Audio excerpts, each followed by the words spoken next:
Hallelujah.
Hallelujah.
kombo na Yesu. Na tombeli bino boye malamu. Mama soki tosangani awa ezali pona 9e journée ya femme chrétienne. If we have gathered today for the 9th pour la présence na in this place. Maman, nasengi vraiment tozala bien à l'aise pour tozali na ndako ya tata na biso. I ask us to be comfortable because we are soki tosangani awa ezali po Yesu moto asangisi biso. It's because Jesus has the help nde tobengami basere en Christ. And so we are called sisters of the Lord. Mwasi mo Kristo.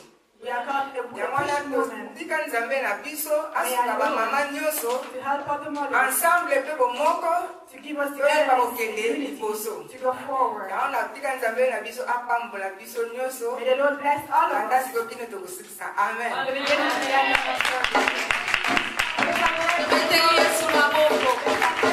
Amen, amen.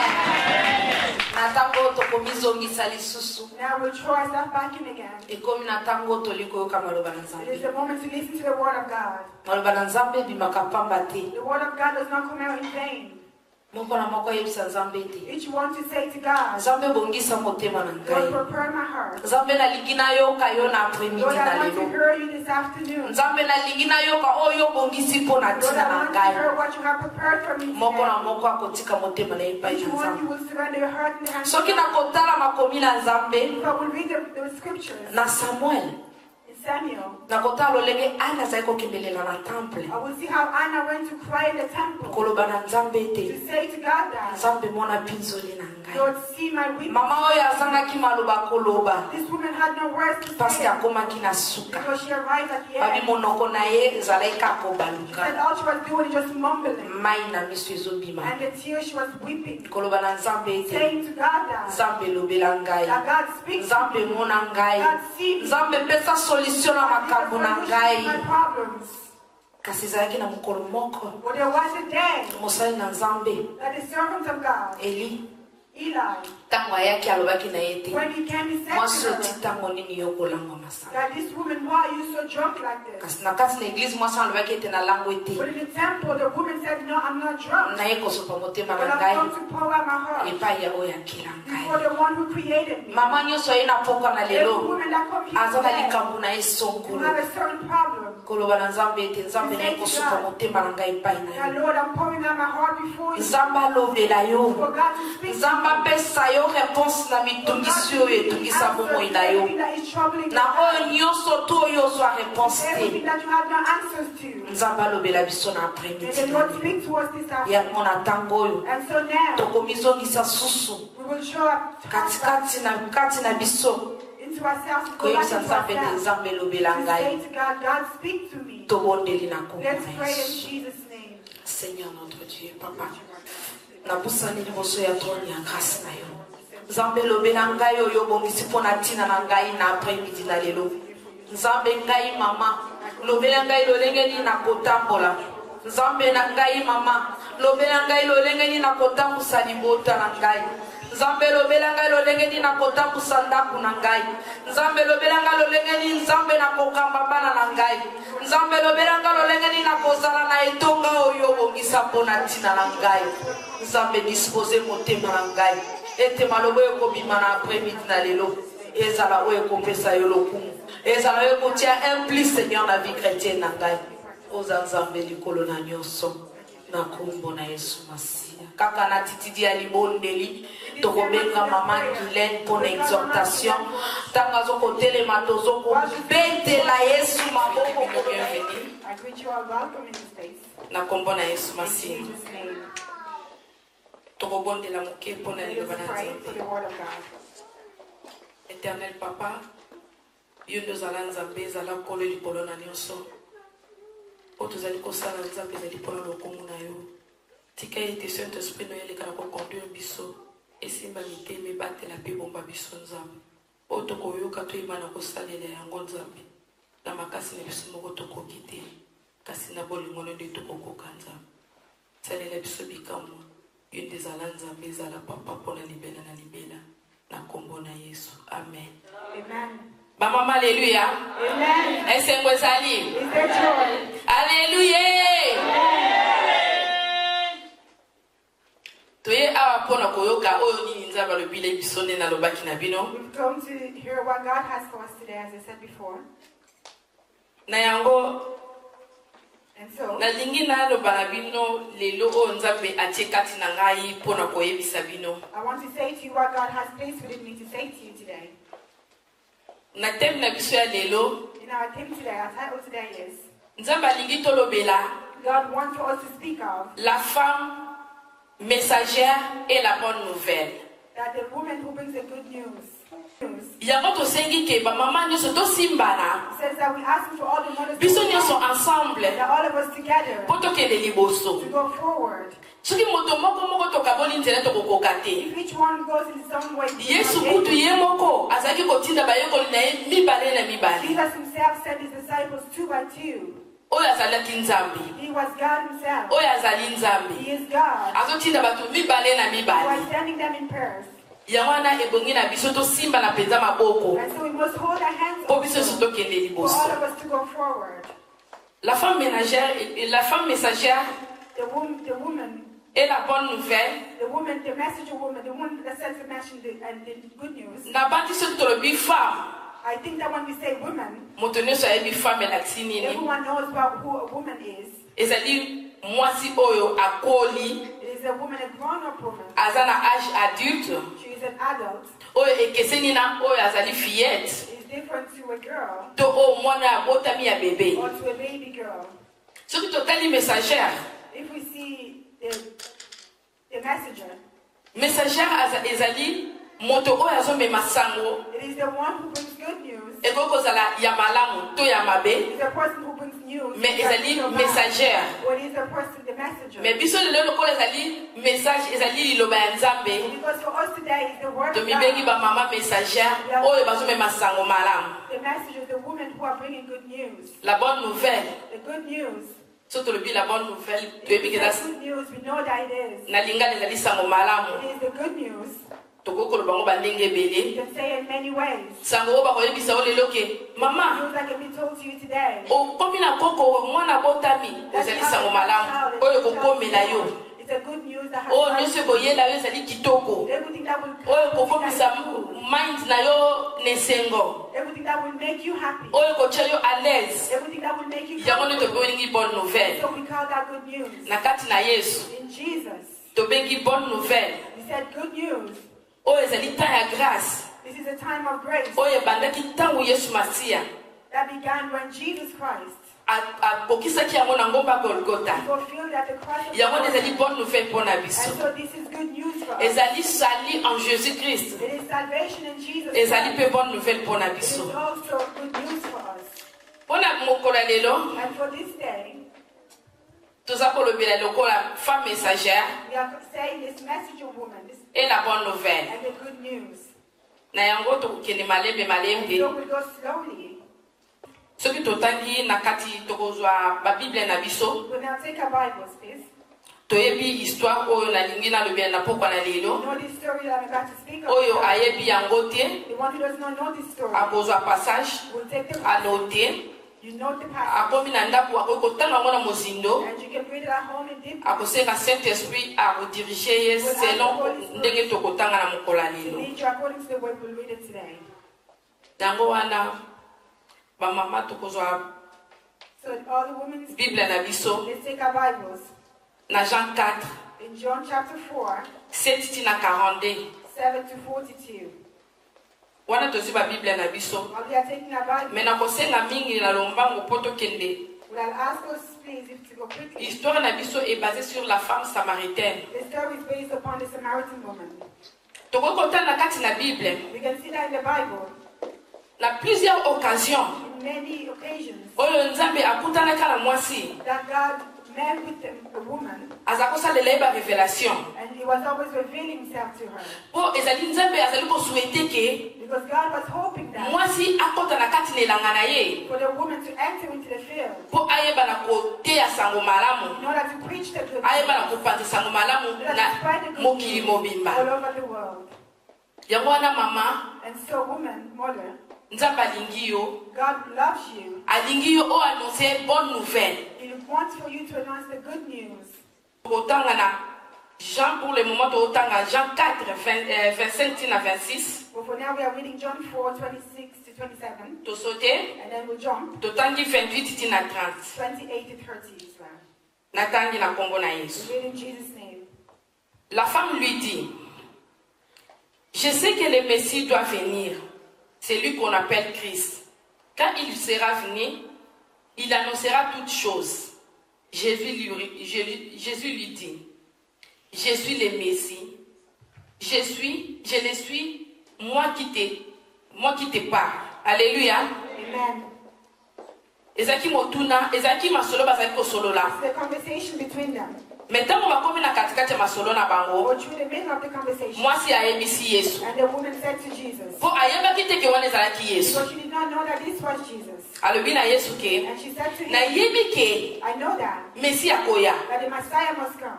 Mais Yesu akombelaki ete. But Jesus did not hide anything from her. Ye moko alobelaki ye. And he told her, Nazali. I am. Nazali oyo nazoloba na yo I nga am nde the one Messi. speaking to you. I am the Messiah. Jésus alobaki na mwasi wana alobaki akende gauche droite te. Jesus did not try to go left or right with this woman. Arevelaki mwasi wana oyo azalaki korevele ngo na bato nyonso te. He revealed to this woman what he did not reveal to everyone else. Mais arevelaki ngo kaka na mwasi wana. But he revealed it to this woman. Soki totangi na kati ya histoire, If we see in the story mwasi wana azalaki nani? who this woman was, Azalaki mopatisango malamu te. she was not a messenger. Azalaki mpe kofanda na kati na etonga te. She was not even in a church. Azalaki moto oyo bato totangi azalaki mopagano tokoki koloba. You can say that she was a pagan, an unbeliever. Po azalaki komema bomoi na ye na ndenge oyo yalingaki. Because she was leading her life in the way that she thought was good. Kasi Yesu ase revele na ye. But Jesus had revealed himself to her. Po elingi kolakisa ke Yesu akoki kose revele na moto nyonso oyo ye alingi. It is to show that Jesus can reveal himself to anyone that he wants to. Akoki koloba kose revele pe na mwana mobali. He could have revealed himself to a man. Mais awa Yesu ase revele na mama. But in this case here, Jesus revealed himself to a woman. Balobaki jeune fille te. He did not say a young woman. Balobaki mama, Said femme. a woman, an old woman. Balobaki femme. Said a woman.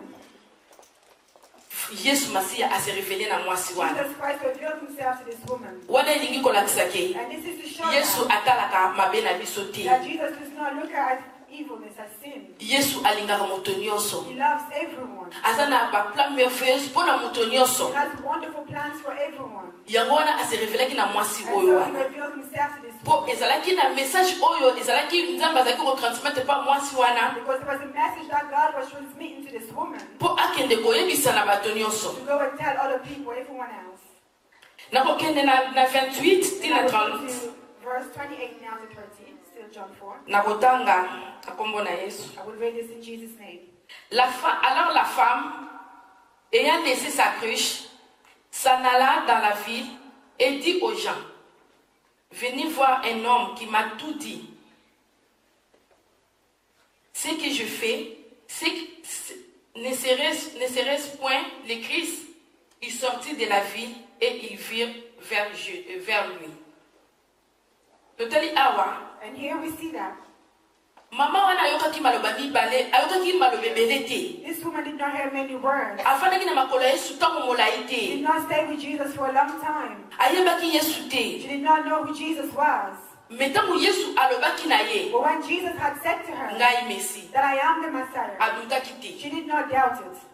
Atikaki mbala moko She left her po jar. ayaki kotoka mai. She left the jar the well because she came to get water. Atokaki lisusu mai She te. did not get water anymore. Atikaki nyonso azalaki nango. And she left everything that she had. Akimi mbango koluka bato na mboka. And she ran to the village to go to the people. Akendaki kosala eloko te, me akendaki kotia bango sango And malamu. she went to give them the good news, to preach them the good news. Ke nakutani na moto That I met someone oyo ayebisi nga oyo nazali. and he told me who I am. Azali Mesi te. He is the Messiah. Koyoka bato bayokaki bonne nouvelle wana. And because the people heard this good news Kouta na mwasi oyo. coming from this woman, Yango bato batelemaki. and so people stood up Babimi mpe koya koluka Yesu. and they came running towards Jesus. Bakimaki mbango baya kokutana na And Yesu. they ran to come to Jesus. Tozali komona ke ndenge nini bato We are seeing how people, bazali koya kati na Yesu they are coming to Jesus. à travers la femme. And through this woman, Ma sœur, my sister, combien de fois how many times oyo annonça bonne nouvelle na that you baninga have announced good news to your friends na ndako na yo at your home, na entourage na yo all around you, in your na surroundings, telefone na yo on your phone, po telefone na biso because that telephone, yango nde koma elobeli na biso in which we speak of, yango nde koma esika topesaka banouvelle na biso. we spread good news through this phone. Mama mosusu alobaka Someone else ngai said nabimaka te that I do not go out. nabimaka atango eglise I only go out for church. atango kentika bana papa moto atikaka Even to go drop the children, it's the husband who mais abimaka travers telefone na she ye. goes out through her phone. Mama combien de fois obima na telefone na yo How many times have you Pour gone le côté out à to Sango Malamu. go and preach the good news? combien de fois tovanda na babank oyo How many times have we seated here, toyoka oyo yesu aloba na biso heard what Jesus had said to us? combien de fois tosolola na yesu biso moko How many times have we spoken to Jesus tosenga oyo ourselves tozalaki nango na bosenga and we asked whatever that we need, epuis apesa biso and He gave it to us? combien de fois yesu ayebisi biso oyo tozali How many times that Jesus has told us who we are, mais tokenda koyebisa yango libanda but te we never said it elsewhere? tokenda kotia yango na bana We te never preached it to the children, ata mobali no na ndako even to your husband at home. akoki koyeba na ye nzambe You can know God.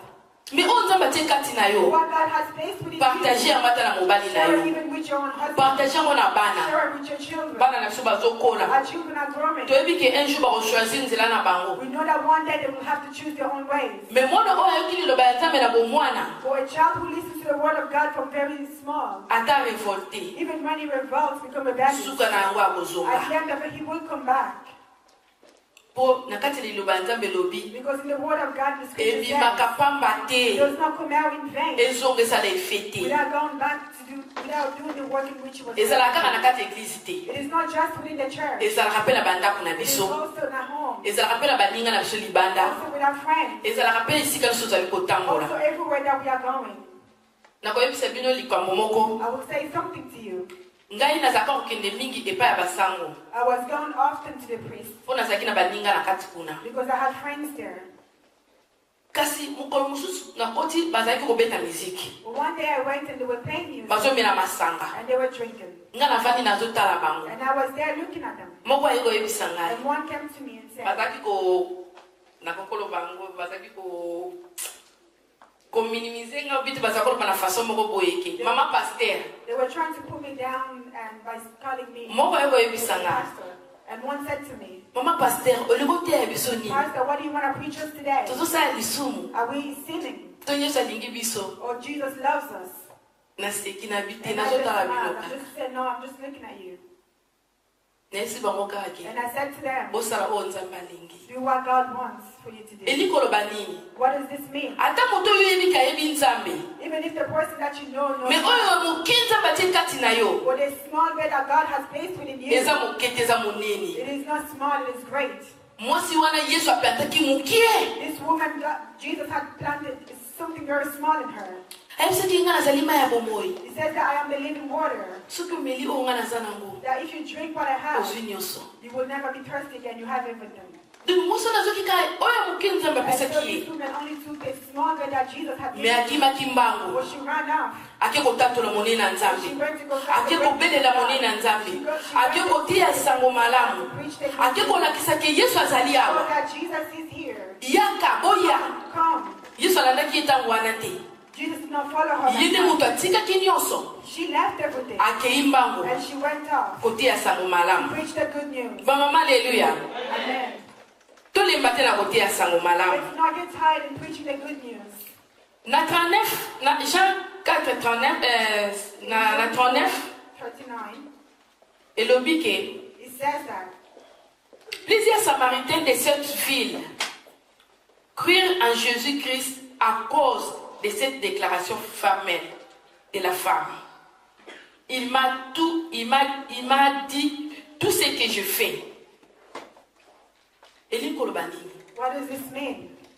Batu wana bakendeki te mpo bayokaki kaka ke Yesu. These people did not go because they just heard of Jesus. Mais Bible yango moko eyebisi But the biso Bible ke itself says to us that bakendaki mpo Yesu mpo mwana mwasi wana alobaki na they bango. went because this woman had said to them Ayebisi ngai that he told me nyonso oyo ngai nazali. everything that I've ever done. Ezali lokola litatoli. It's like a testimony. Mais litatoli wana ezali pe sango malamu. That testimony is also good news. Mama, Women, batu nyonso ya mboka. that all the villagers, Ebele balobi and all of ebele. them, the Bible says many of them, Baki likolo kaka ya déclaration wana. that's because of this declaration. Mama, combien de fois tu vas na bakiti How awa? many times have we seated here, mothers? Pona ni to banga koloba pona kombo na Yesu Why are liba. we afraid to speak in the name of Jesus Christ? Po te bi monene na ete. It's because we don't know his greatness. Po sala kate. Because he does not work. Mais non. But no, Soki lo to sala bon moy. if today we are alive, Po Yesu azo sala. Alléluia. his word is amen. Soki lo to sala bon moy. Today we are alive. Po Yesu mutapisi biso yango. Because Jesus has given us the bread. Yango na deja ka kezali ya preuve monene. And so that was a good proof Ki Yesu azo sala na kati ya bon that moy na Jesus biso. is doing something in our lives. E pousse biso to te ya sango malamu libanda. Push us to go and preach the good news outside. Ba mama Women, to mothers, telema pona let's Yesu. stand up for Jesus. To mitika te. Let's not let ourselves go. Biso na kati awa Yesu apona biso. Here, Jesus has chosen us. Tosala na kati elanga na ye. Let's walk in his field. Elanga eza monene. The field is so great, it's so big. Kote ya sango malamu ezali kaka kotema liboso awa te. Preaching the good news is not just standing up here. Eza kaka kote ya na kati ya eglise It's te. not preaching within the church, Mais kote ya libanda. but to preach outside. Ngai nazosouligne mingi mpona Bible bakomi yango te. I am emphasizing this a lot. This is not written Na batelefone na biso ba mama. telephones and mothers. Soki olobi ntango ya kolata, If you know that any choice olobi ntango ya kolia, is something to eat or to drink, lekisa mingi nzo nkombo ya Yesu. Alléluia. it says some people are eating or drinking, then speak about Jesus more. even Kote more. ya mama moko te. Do not preach a mother. Oh mama moko ayibaki na wenze. Or there was a woman who was caught, thieving. Bakangaki ye kutu te. She did not get arrested. Wana ozoteya mama wana pake lokoyiba po bakangi te. You are preaching them to this woman not to get caught. Toteya sango malamu. Let's preach the good news. Toteya kombo na moto mosusu te. Let's not preach anyone else. Totanga kombo ya Yesu. Let's only name the name of Jesus. Na lomba mosusu totangi na 41, So ti na 42. John 4:41 to 42. Un beaucoup plus grand nombre crurent à cause de sa parole. Et il disait à la femme, ce n'est plus à cause de ce que tu as dit que nous croyons. Car nous l'avons entendu nous-mêmes. Et nous savons qu'il est vrai le sauveur du monde. Alléluia. Amen. Et ce qui découragera biso ba mama yango wana. This is what discourages us to the mothers. Et ce qui découragera biso yango wana. What discourages us here is this one. Tango bandi koteya moninga sango malamu. When you begin to preach someone else the good news, Ay c'est verset no na ebia yo totangi ngo bien te et so kaka the tibo. words that no one, you did not read it properly, ends up like this. Yango na te ko décourager biso. And so that this discourages us. Ah parce que no so pesa te yango te. Well, our pastor already preached it before. Yango te décourager biso. This should not be the reason we should be discouraged. Muta bongolaka. The one who converts, Muta pesa ka maloba. the one who gives words, Eza kaka Yesu. it's only Jesus. Mama sala musala na yo You kaka. do your work, mother. Yo yebisa sango o nzamba pesi kati na yo. You spread the good news that God has placed within you. Koko sate. Do not lie. Soko kosi se koko titi ya diable na kati. If you lie, that means that you're involving the devil already. Wana koti naona makambo o Yesu alobaki ke na suka nango ba faux prophète bakoya. If you enter into the things that Jesus said at the end, you will see Ba mama na Yesu. that mothers in Jesus, Tolo baka bosolo. they speak truthfully. Yesu asalelaki yo. Jesus has done Bapambolaki yo na monta moko. they blessed you with an amount, Yo exagéré yango. or you exaggerate on it. Okosi déjà. Already you are lying. Ekosala te It will liloba not work. wana. That word would not work. Oyo esalaka eza liloba vérité. What works is the word of truth. Eza liloba ya It Nzambe. is the word of God. Mwasi oyo telema kende koyeso yango vérité. This woman, because she went and said the truth. Et puis bato balobi toyoki yo te. And so the people says, no, we did not hear you. Mais toyoki mpona ye moko alobi. But because of she said. Mais avant baye epai ya Yesu wana. Because before coming to Jesus, Bayebaki place azalaki te. they had no idea where he was. Mwasi moto akendeki koluka It bango. is the woman who went in search for Mpo him ayebisa bango. to tell them Ke azali kuna. that he is over here. Ntango bakomaki. And when they arrived there, Yesu ayebisi bango. Jesus told them Oyo ezalaki liloba ya Nzambe. what was the word of God. Bayoki, And they bandimi. listened and they believed. Mais ezalaki service Nzambe atiaki na kati na mwasi. But it was the service that Ake God koloba. had placed within the woman to go and speak. Sima baye. And then they came. Mama, combien de fois toyoki Yesu? How many times have we heard Tobimi libanda tobenga bato pe baya koyoka Yesu wana.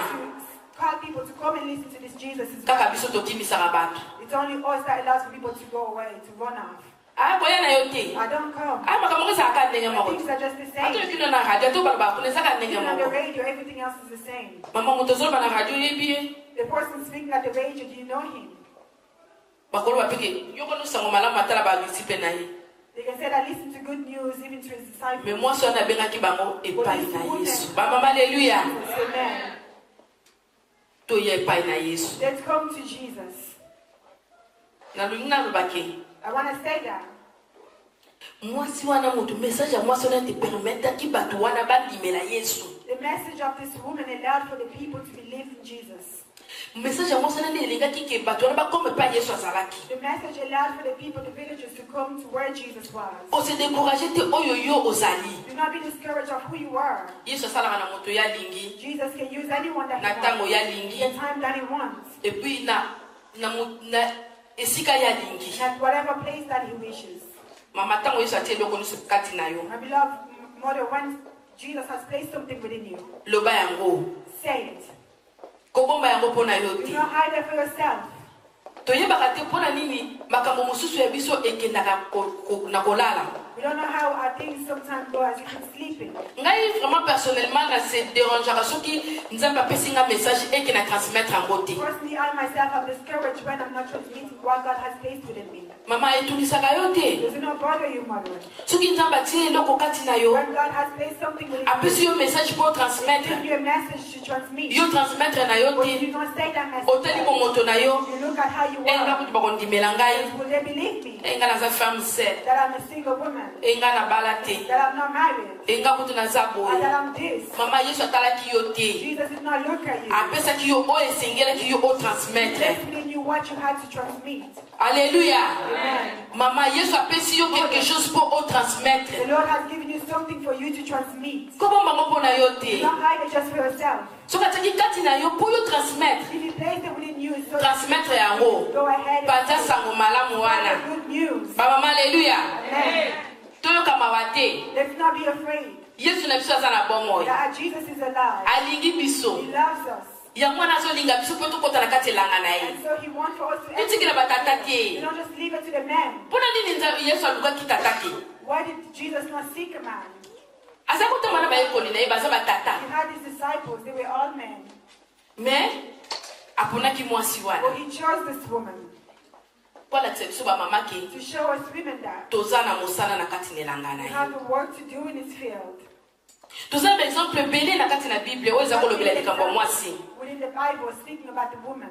Toza na exemple ebele na kati na bible oyo ezali kolobela ke Yesu azoloba na mwasi. Many examples in the Bible where Jesus is speaking to a woman. So totali na ntango ya kala If we see in the old times, na kati na bible in the Bible, mwasi azalaki kaka kote. the woman was a side almost. Bato bakoloba kaka mwana ya tata kingani mwana ya People tata said that kingani. his father's child. Mele tokomi na ntango ya grâce. But when we came to the time of grace, Yesu masiya ye Jesus Christ came. akomolobela biso wa mama. And now Alléluia. was the mother of the woman.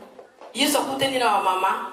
Jesus met with the women. Apesi yo sango malamu yo panza. Good news to go and spread. Mama telema kende kopanza sango malamu ya Yesu masiya. Alléluia. Yango likambo toyeli lelo na This is the pokwa. reason why we are here this afternoon. Tozwa sango malamu wana. Spread that good news. Tokende kopanza Go yango. and spread it outside. Na Jean 10, 24, mwana tokende wana mbangu. 24, let's go quickly with this. Les Juifs entourèrent et lui dirent, entourer Jésus quoi. Les Juifs entourèrent Jésus Surrounded Jesus et lui Christ, dirent, and they said to him, jusqu'à quand tiendras-tu notre esprit en suspense? Si tu es le Christ, dites-le nous franchement. Ba Juif o bazalaki na Yesu. the Jews who were with Jesus, Batamboka moko na Yesu. they came from the same country. Bazalaki etu kolanda Yesu. They were always following Ye Jesus. bise biso soko zali Christ. Tell us if you are the Messiah, the Christ. Mais Yesu atike koyebisa bango yango te. Well, Jesus never told them directly. Mais Yesu pa ya mwasi wana But for this woman, ayebisaki ye moko. he said it directly to her, Nazali Messi. that I am the Messiah. Oyo nazoloba na yo I am speaking nde ezali Messi. It is I. Alléluia. Amen. Bamama tozaka na esengo. The mothers, let's be joyful. Yesu ase présente epai na biso moko. Jesus, he presented himself to us directly. Et puis bayekoli na ye azaki ko yeso bango kake bino bo banga na zana He was asking them, who bataki bana ba banga na zana are the people saying that I am? atuna ka bango mituna This is the questions he was asking them. mwasi wana atuna ki yesu But for this woman, did not ask. me yesu yemo ka lobi For Jesus himself nazali said, mesi I am the Messiah.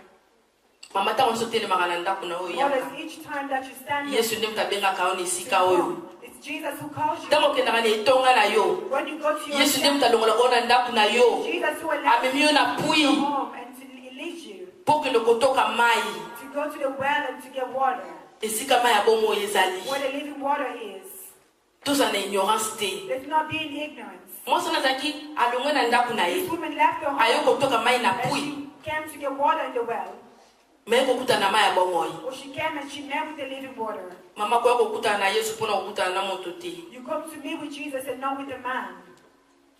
koya kokutana na mama moko boye te tokokutana na You etonga come and meet with another mother that will meet in church. motema nde kozala na kimia te kozalaka soki tobimi tokutana Just as soon as the church is finished, let us miso nde kozala Your paipai eyes will be everywhere. otala nani asa ye Is it here po or toyokanaki tokutana because we organized to meet here? me yaka alongwa na ndako na yo Leave your home. ya kokutana na yesu ya kotoka mai ya bomoi Come to listen to the living water mema yango libanda and to bring you outside.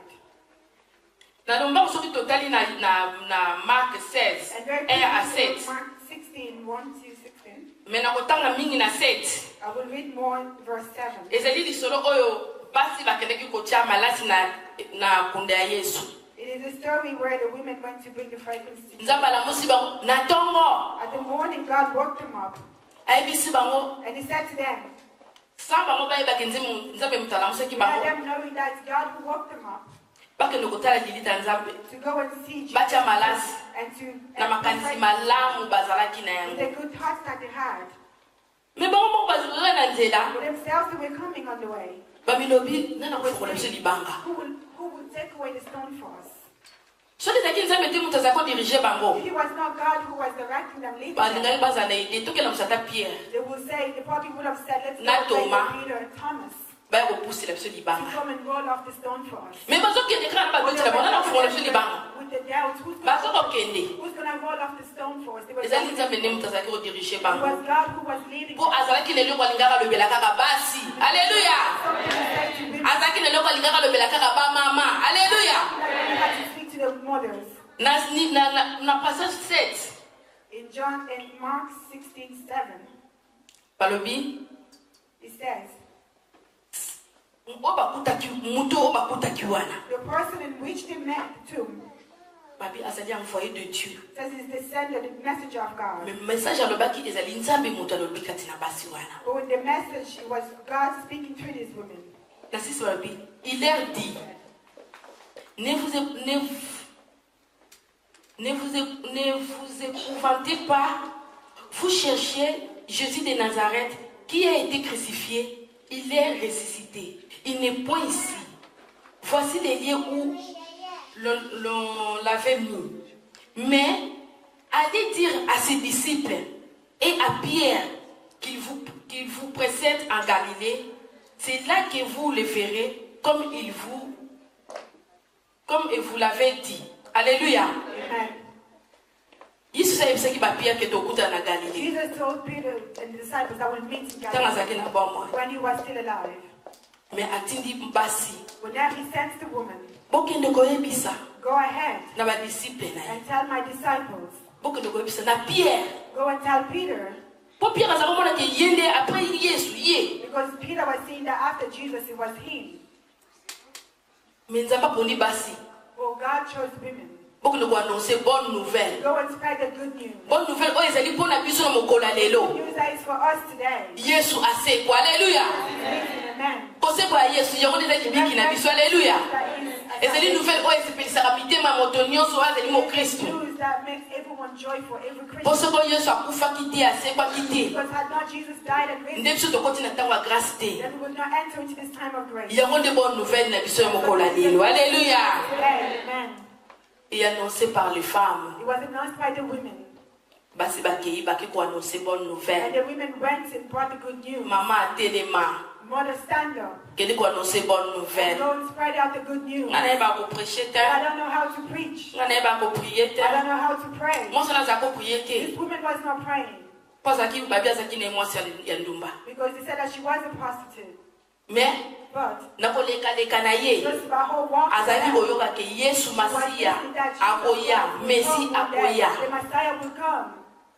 Mukolongo ya mana yebisaka Yesu. And that's why on that day she said to Ana me yoka ki Messi akoya. that I heard that the Messiah would come. Yesu mbalomoko yebisaki And ngani. Jesus straightway said to her, I am the Messiah. Mosala lobaki tegezela na confesser papa. This woman did not say, now wait for me to confess. Zelana na zwa délivrance. Wait for me to be delivered first. Ti liloba ya Nzambe. The word of God Yango ndi sikola ki mbala is moko. the one that delivered her Yango ndi straight away. délivrance ki mbala moko. Delivered her straight away. Yango pimaki mbala moko na kati ya masumu na ye.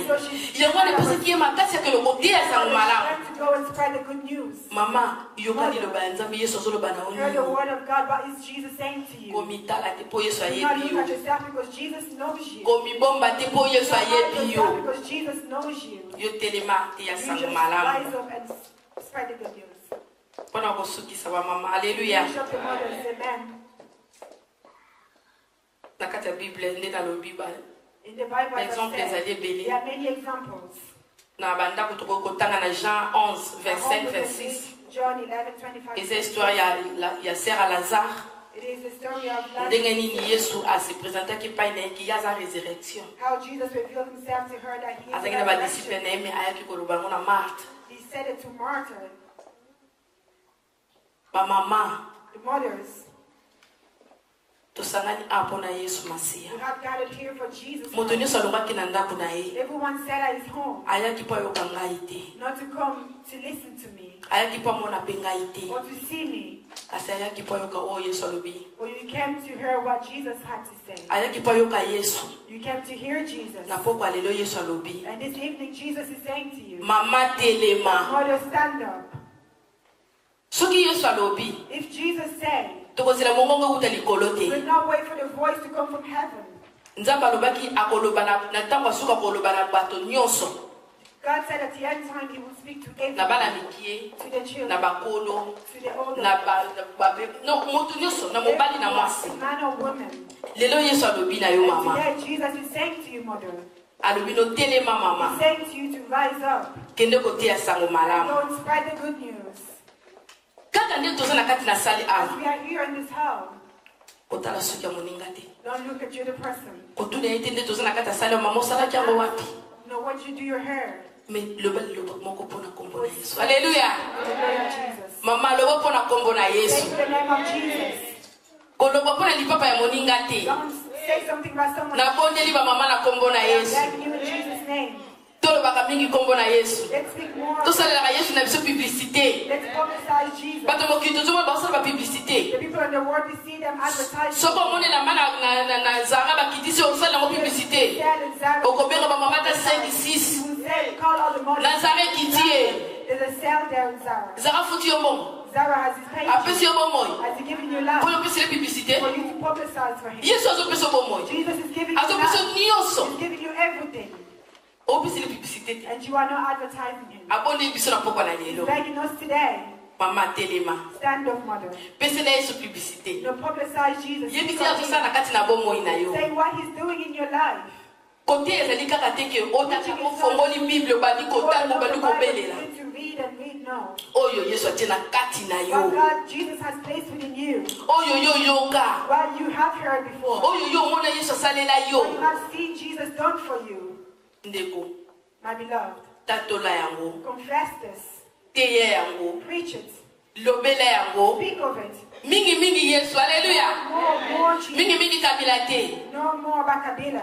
Mingi mingi Yesu. More about Jesus. Na bandako na biso mingi mingi In our Yesu. homes, more about Bana na Jesus. biso bayeba Yesu. Our children to know Jesus. Lifelo te. To know hell. Bayeba Yesu. To know Jesus. Tokoma kobangisa bana na ndako. We are afraid to make children. Mwana na nzambe okeba kokende Yeah, lifelo. be careful, you go to hell. Asoko yebisi Yesu ta okende lifelo pe. If you're not telling him about Jesus, he will go to hell. Yo mtoto tinde po ya kono koluka lifelo ngoza ndenge Telling nini. him to go and see how hell is like. Po bana siba tuna mama lifelo ngoza ka ndenge nini. The children ask me, how is it? Bali ba tuna ka Yesu aza ndenge nini. Instead of asking me how Haleluya. Po to bangisa bango to lifelo. make them afraid. Yebisa Nzambi, yebisa mwana. Tell your child Oye tali Yesu about Masiya. Jesus Christ. Yesu na biso apambola. Apese biso May makasi. the Lord bless us with Na makasi na the biso strength. motokokite. By our own strength, we cannot do Kasi it. na molimo mosantu tokokoka. But through the Holy Spirit, Po we totatola can. sango ne. Lord, Alléluia. spread the good news. Nzambe apambola. May the Lord bless us.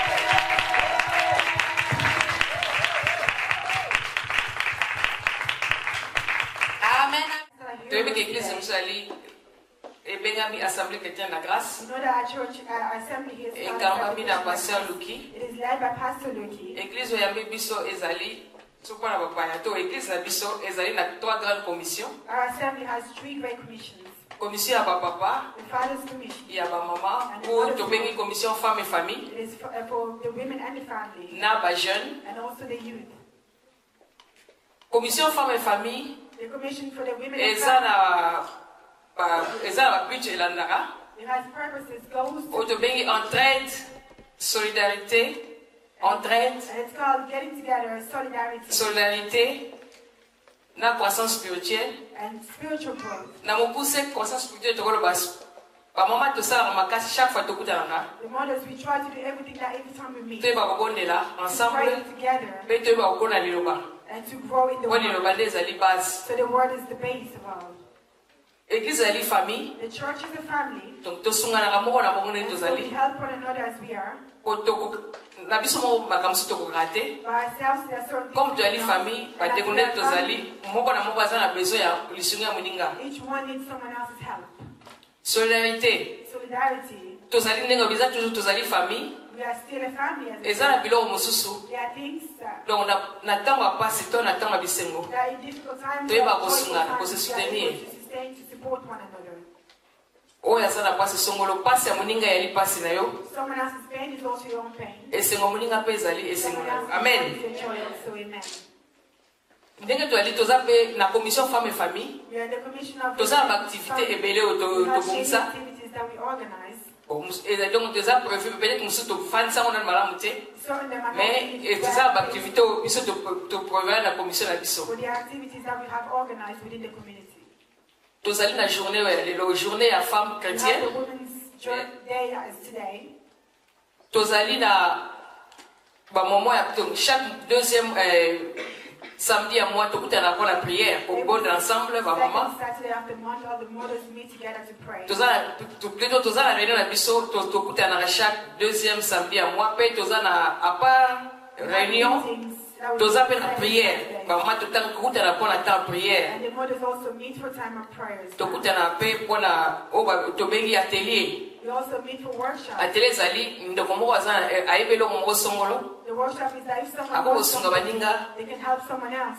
mwa eloko oyo ayebi kokabulanga baninga mosusu. On the knowledge that they have, they can spread it out to other people. Pe commission na biso eza prévu na kati ya baactivité na biso toyeba mpe kosokipe na bajeune fille toza na bango mpona koprépare bango na vie future. It is planned also to look after the youth, the young girls that we have to prepare them for the future. lelo ezali 9e journée na biso tobengi 9e édition ya commission femme et famille. Today is the 9th edition of the Commission of the Women and Families. tokozonga mwa moke na nsima première journée na biso The first day of the one. esalamaka nde tozalaki nano na dream église dream na It happened when we were still in June. ezalaki le 15 juillet 2001. It was the 15th of July 2001.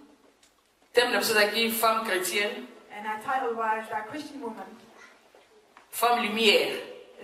Women of Light. toyebi mpo lumière lumière ezali oyo elakisaka biso nzela mpo toyeba kobeta mapapu na nzela te toyeba komona liboso mpa tozotambola. Donc eza image wana femme chrétienne mpo azala image azala lumière. So it's that image that a Christian woman must be the Donc light. soki aza na kati ya bato baza na molili That if it's the ye moment azoeklere bango mpo bayeba kokwea te alakisa bango nzela to show them, bamona liboso bayeba liloba. to see what's going ahead and to Amen. see the word. Amen. lelo ezali 9e journée tolobi Today is the 9th edition of thème na biso the ezali femme pour Christ, The theme is Women for Christ. ensemble et en avant. Together and forward. Ensemble Together. eyali biso bamama toyeba kose soutenir. It is for us mothers to support one another. Kose soutenir ezali na prière. To support one another in prayer. Koprier ensemble. To pray together. Koprier mpo na vie les unes pour les autres. To pray for Yo one boni another. mwana moninga moninga pa boni mpo na yo. Someone else prays for you, Tozali someone else batu prays for you. moko okoko kwea Sometimes we can stop. me na liboni la moninga When someone asks eko prayer, liboni la eko pesa yo makasi ba kotelema that their prayer can oyo ba kozonga na nzela soki yo ba kobima amen if you went astray. ezali pe ko se soutenir les unes non les ba baza forte It is also ba ba soutenir o bazali faible to support those ndenge tozali tokokani te as we are not the ba same. capacité na biso tokokani te We don't have the mosu same bazali capacity. makasi Some of us are mosu babeta mpe mabaku facilement Some of us are easily stumbled. donc oyo bazali makasi bayeba kosoutenir baninga mpo ndenge babi ensemble te bakokende liboso To support others. osimbi bato oyo baza faible soki akweyaki otomboli ye If they have fallen, osimbi ye boyeba kokende liboso and so we can go forward. ezali mpe nenabi unité tozala na unité ezali famille tozala na unité Be a family. tozala uni toyeba kosima ya loboko mpo toyeba kokende liboso Hands in order to go forward. en avant Going forward, eyali progrès it is le progress. tozotambola so bamama When we are walking, tozala na progrès neti moto azomata escalier This is someone omati pa moko ozosala progrès one step forward, you're making a progress. kosala plus To do more, na plus wana ezali neti and in that more is that ngapesa exemple for example, mama ozalaki kaka koya dimanche that you are only coming kosala plus to do more. okobongisa peut-être nayaka mpe mercredi tozala baactivité tozala nango nayaka vendredi samedi mpe baso bonga bakutani kozanga te oya kosala plus toujours To always do more, koaméliorer to get better, ndenge obandaki liboso as you began before. au jour les jours yo oza kosoaméliorer bato baza komona babi tonga mama wana ndenge abandaka na sikoyo aza su ndenge moko te aza kokola aza kokakisa un plus na vie na ye spirituelle na vie na ye komoma Spiritual life and not worldly life. epuis koyeba mpe kozonga nsima te And also not to kotelema backslide. esika moko te Not to stand up in one koyeba mpe kozonga nsima te not to backslide. kende kaka tokende kaka liboso Forward and forward. nobi ekozala possible kaka soki moko na moko tosimba ye na It's loboko only possible when we hold each other's hands. zala susi ya moninga Have moninga someone else akwei concerned that when someone else kotika ya falls, koya te do not let them fall. tombola ye Lift them up. kowela kokende yo moko te mbangu sans kotala na nsima eya moko mpe otali mwa nsima otali oyo akwei oyebi kotombola ye tosimbi na loboko toke liboso mpo na nkombo na yesu ozwa lokumu amen tika nzambe azwa lokumu May the Lord be amen glorified. Amen. Abana boza nesengo. Tobenga chorale. We'll call the choir. Ekoya mpo tokumisa nzambe tobeteli nzambe maboko ebele.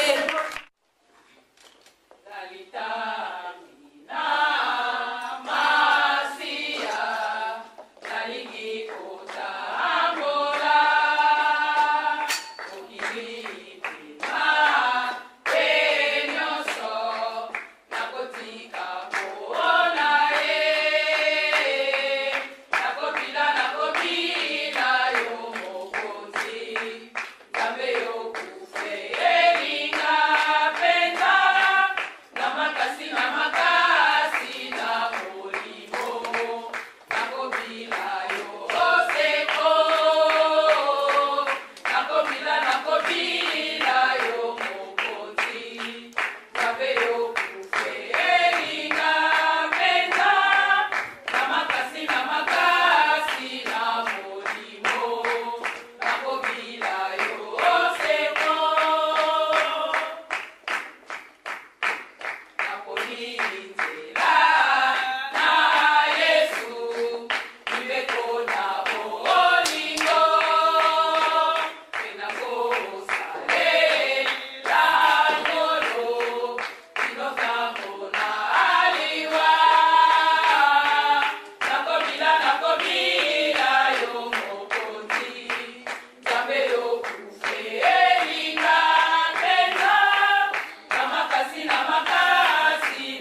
Jésus, il est le même. Oh, il est le même.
children. nasepelaka mingi boyebi mokolo lelo ezali mpe lobi ezali mpe lobi okuna mpe ezalaka I'm joyful atuka when I nasepelaka say mingi tomorrow and the day bakobenga ngai na after. nkombo ya mama na shon I like to be called Sean bamoni tomorrow. ntango mosusu bato mosusu basali moke ya kolingana na eza lolenge ya kowa Some people shocked by it, but this apesi is the bino way. mbote na nkombo na yesu I preach in the name of the Lord Jesus. mokolo na lelo bandeko tosepelaka butu mpe moi tobengami bamama Let's be joyful that we eti are nga called nasepelaka mothers. ke naza mama I am so joyful that soko I'm a benga mpe mother. mama rifine quelque part soko benga mama rifine na kosepela If you call mais me soko mama, benga na I'm kombo na nga joyful. rifine If you call me elemisanga just mwa for my mokina mo name, lokola Rifine, ondire mama oyo azokomprendre te azeki mato ya I koyoka feel that you are minimizing me.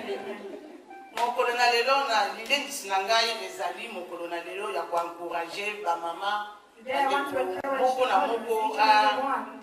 amipesa mosala na nzambe give azwa themselves the word of God bangagement to epai commit. asambelaka Where you pray.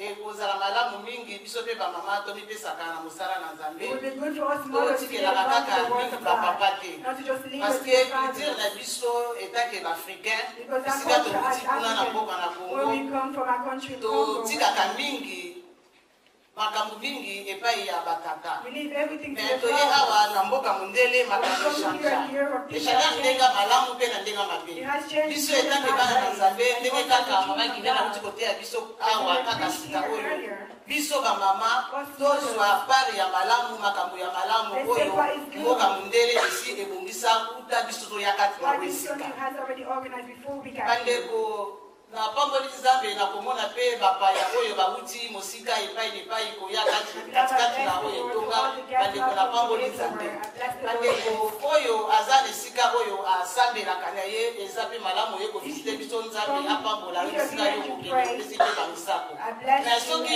oza na esika ya kosambela te atuka na suete oyo madame mama atuka place na oyo yango wana mpo na libela ngai na yo tobakutana kutu mpe moi katikati na oyo esika na vataka mingi pembeni wato balongona na toujours na babote koleka mingi mpona kokundisa nzambe na biso Praise our God.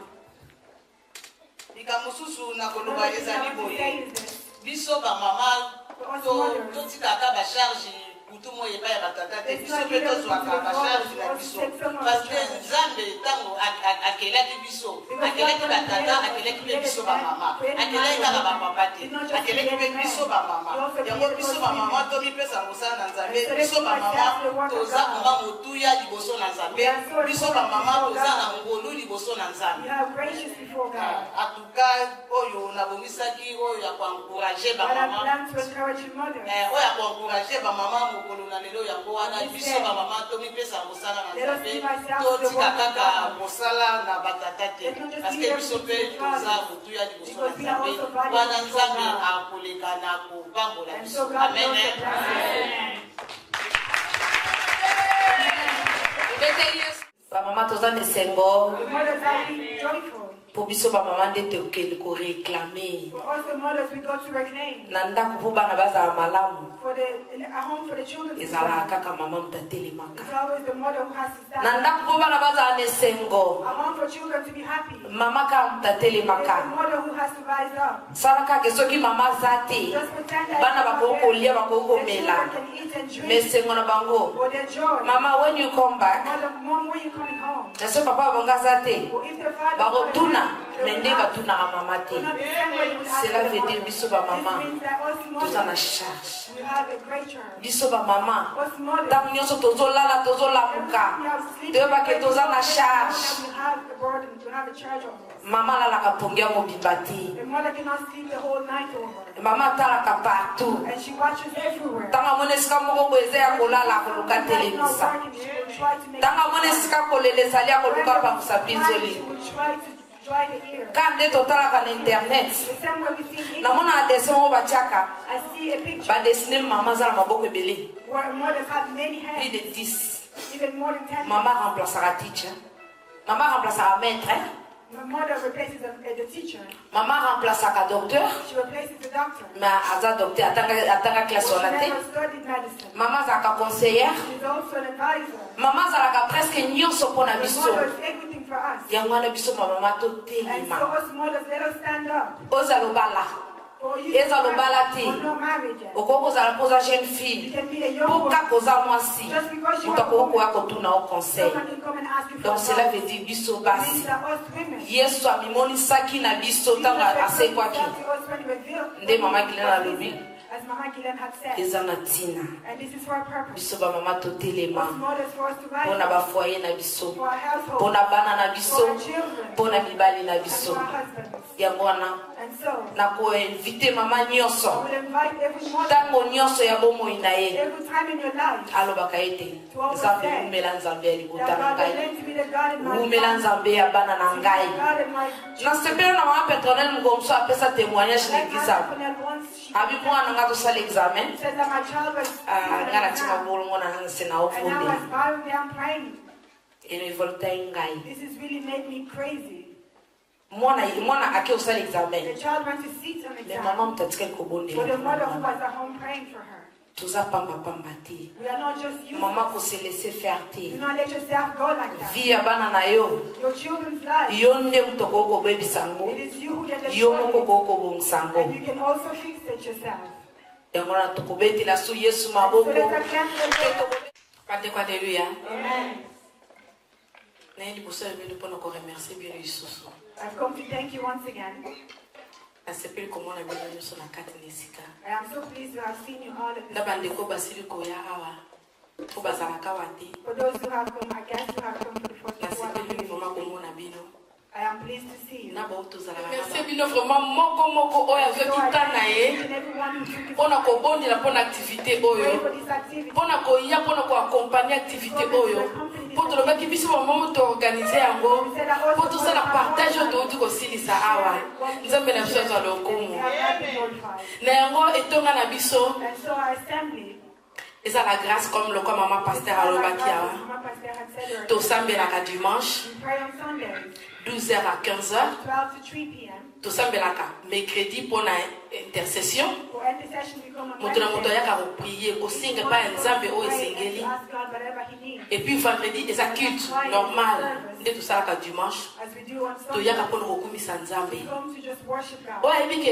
epai ye asambelaka basambelaka mercredi te vendredi te aye aza welcome They don't pray on Wednesdays or Fridays. You are welcome to come on soki Sunday. epai osambelaka mpe ezali mama koba na kosambela And before you pray already, this is me kobosana te kopanza sango malamu But do not forget to spread the good news. apasa na etonga na biso toza na groupe ya bamama ndenge mama alobaki You have the mothers group, as the mother said earlier. ngai moko naza mama présidente I am the president. mama Gilene Ndonga Mbaki Mama Gilene, as she said. naza na vice nanga I now have the vice president. nakobenga vice I will présidente call the vice president. ezali mama Monique The vice president. nakobenga mama secrétaire I will call the secretary. ezali mama Fifi Mbaki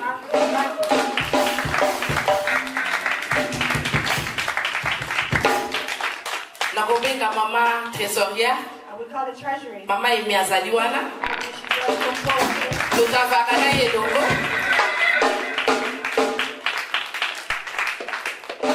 nakobenga mama oyo babenga bamama sango bamama oyo bapanzelaka biso sango Says the mothers who go. relation publique toza na mama Rifi We have Mama Rifi there. toza na mama Bena nabosani te mama Nina naza na bosenga na yo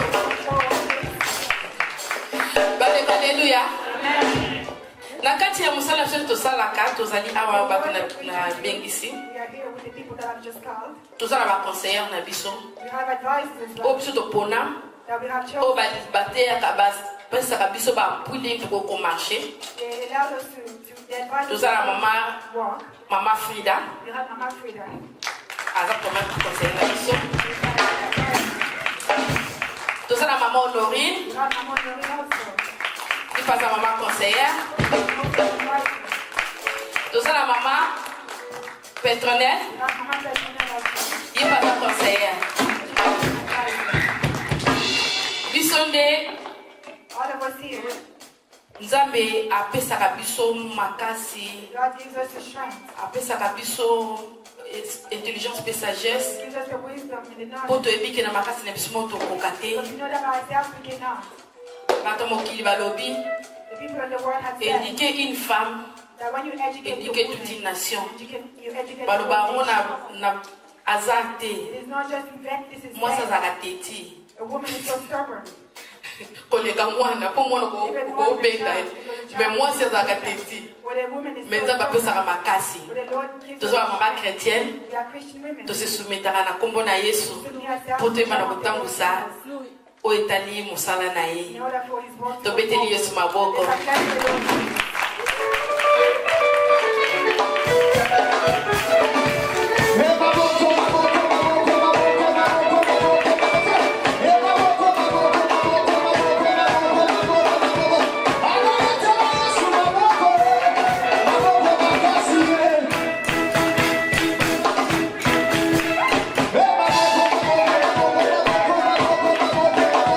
Amen.